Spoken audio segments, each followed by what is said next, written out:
ஸ்ரீ குருப்பியோ நமக நேர்களே.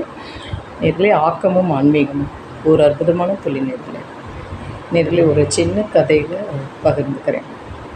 என்ன அப்படின்னா, ஒரு மனிதன் மனம் எவ்வளோ ஒரு நிமிஷத்துக்கு நிமிஷம் மாறுது பாரு. இன்றைக்கி ஒரு பேசியிருக்கானே, நாளைக்கு இந்த நிமிஷம் பேசியிருக்காரே, அடுத்த நிமிஷம் மாறும். கண்டிப்பாக ஒரு நிமிஷத்தில் நம்ம உதவி செய்யணுங்கிற ஒரு மனப்பான்மை வரப்போ அந்த நிமிஷமே செஞ்சிடணும். அடுத்த நிமிஷம் செய்வோம் அப்படிங்கிறப்ப டக்குன்னு ஒரு மாறுதல் ஏற்படும். இது அந்த கதைக்குரிய சம்பவம் நேர்களே. அதே போல் நம்ம இடதுகை உதவி செய்கிறோம். சில பேர் வந்து டக்குன்னு இடது கையிலேயே கொடுப்பா. ஐயோ, இடது கையில் கொடுக்கக்கூடாது, இந்த இது வலது கையில் தான் செய்யணும் அப்படிங்கிற. எனக்கு வந்து டக்குன்னு எனக்கு வர்றது இடது கை தான் வரும் நேர்களே. ஆனால் குங்குமம் கொடுக்க எல்லாமே அதெல்லாம் வலது கை. ஆனால் டக்குன்னு ஏதாவது ஒன்று இடம் அப்படின்னா இடது கையில் தான் அது வருது. நம்ம என்ன பண்ண முடியும்? அது வேறு விஷயம். ஆனால் உதவி செய்கிறதுங்கிறது நல்லதை வந்து டக்குன்னு உடனே செஞ்சிடணும். அது கடுகளவாக இருந்தால் உடனே செஞ்சிடலாம். மலையளவாக இருந்தால் கொஞ்சம் யோசித்து செய்வோம் நேர்களே. கண்டிப்பாக. இப்போ என்கிட்ட ஒரு சின்ன 16 வயசில் வந்து பாலமந்திர் ஆசிரமம் தபால் தந்தி நகரில் வந்து அங்கே அநாத குழந்தைகள்னு நான் சொன்னதே கிடையாது, இன்றைக்கி சொல்கிறேன். ஆசிரமம் இருந்தது. அங்கே வடை பாயசத்தோட சாப்பாடு, எல்லா குழந்தைகளுக்கும் லட்டு. எனக்கு லட்டுனா பிடிக்கும். அதனால் எல்லா பேத்துக்கும் லட்டு உடனே கொடுப்பேன். லட்டு பண்ணி எல்லாம் ஒரு கிட்டத்தட்ட ஒரு நான் என் கூட இருந்த சக்திகள் எல்லோரும் மேல்மருவத்தூரில் வேலை பார்த்தோம். அந்த சக்திகள் எல்லா பேருமே தொண்டு செஞ்சோம். அப்போ வீடு வீடாக பிடி அரிசி திட்டம்னு நான் போர்டு போட்டு, பிடி அரிசியாக அது வந்து படி ஆகிடுது.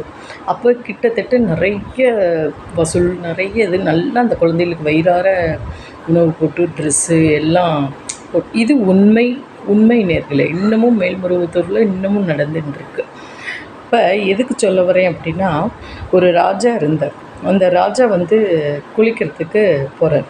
அவருக்கு எல்லா வித்தையும் தெரியும், ஒன்று தெரியாது. என்ன அப்படின்னா, நீச்சல் தெரியாது. அப்போ விழுந்துட்டார். அப்போ நீந்த முடியல, உயிருக்கு போராடின்னு இருக்கார். யாருமே காப்பாற்ற முன் வரல. ஆனால் ஒரு சிறுவன் வந்து முன் வந்து காப்பாற்றி கரைக்கு கொண்டு வந்துடுறான். அப்போ அந்த ராஜா சொல்கிறார், நான் என்னோடய சொத்தில் உனக்கு பாதி தந்துடுறேன், நீ என்னோடய அரண்மனைக்கு வா, என் உயிரை நீ காப்பாற்றிருக்க அப்படிங்கிறப்ப அந்த ராஜா வந்து, நீ இந்த என்னோடய இதை விலாசத்தை இது பண்ணி நீ வந்துடு அப்படின்ட்டு சொல்கிறவும், போகிற ஒரு செகண்டில் ஐயோ, நம்ம வாய் விட்டுட்டோமோ, பாதி சொத்து கொடுத்துருக்கோன்னு சொல்லிட்டேமே, கொஞ்சம் கொடுக்கலாம் போதும். அது கொஞ்சம் ஸ்டெப் வைக்கும். ஐயோ, நம்ம நிறைய சொல்லிட்டோமோ, ஒரு 10,000 ஒரு இது கொடு. ஐயோ வேண்டாம், 5,000 இல்லை ரொம்ப அப்படின்ட்டு இப்படியே வந்து கடைசியில் ஒரு 10 ரூபாய்க்கு வந்துட்டான். அந்த சிறுவன் உதவி செஞ்சானே ஒழிஞ்சு அந்த சிறுவன் பணம் கேட்கல, எதுவுமே கேட்கல. இவராக தான் தற்பெருமை விட்டு இவ்வளோ தரேன் அவ்வளோ தரேன்னு சொன்னது.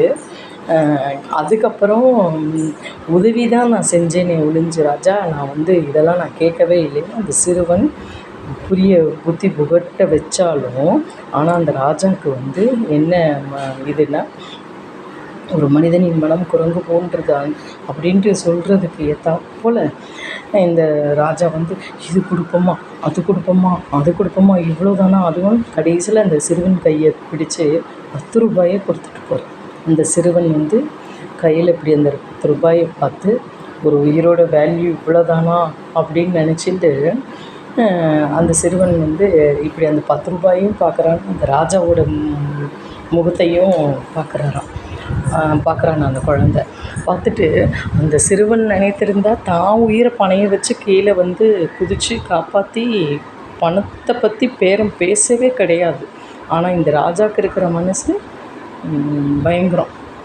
அதான் ஒரு நம்மள்ட்ட சிரிச்சிட்டு 10 ரூபாயை அப்படியே அந்த கையை இப்படி ராஜாவோட கையை திருப்பி அந்த 10 ரூபாயை நீங்களே வச்சுக்கோங்கன்ட்டு போடுறோம்.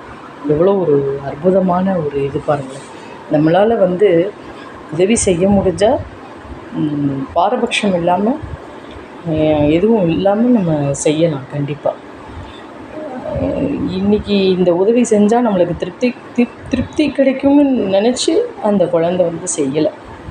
அந்த குழந்த உயிருக்கு போராடின்னு இருக்கிறப்ப வேகமாக தன்னை மறந்து குதிச்சான், காப்பாற்றினான். அதுதான் ஒரு பிரதிபலன் பாராமல் அந்த நம்பி குழந்த செஞ்சுருக்கான். அது கடவுள் கண்டிப்பாக. இதுக்கு மனிதனும் என்ன சொல்லலாம், அதை விட ஒரு இந்த மனிதன் சொல்லுவோம்ல, அது நம்ம வாயினால் சொல்லக்கூடாது. ஆகையால் நம்ம வந்து உதவி செய்யணும் அப்படிங்கிற இதில் வந்து உபத்திரவம் பண்ணக்கூடாது நேர்களே. கண்டிப்பாக இவ்வளோ கொடுக்கலாமா அவ்வளோ கூட அந்த குழந்தைக்கு இருக்கிற மனசு இந்த ராஜாவுக்கு இல்லை. ஆகையால் நம்ம இந்த குழந்தை மாதிரி நடந்து போகணும் நேர்களே. கண்டிப்பாக குழந்தை மனசு நம்மளுக்கு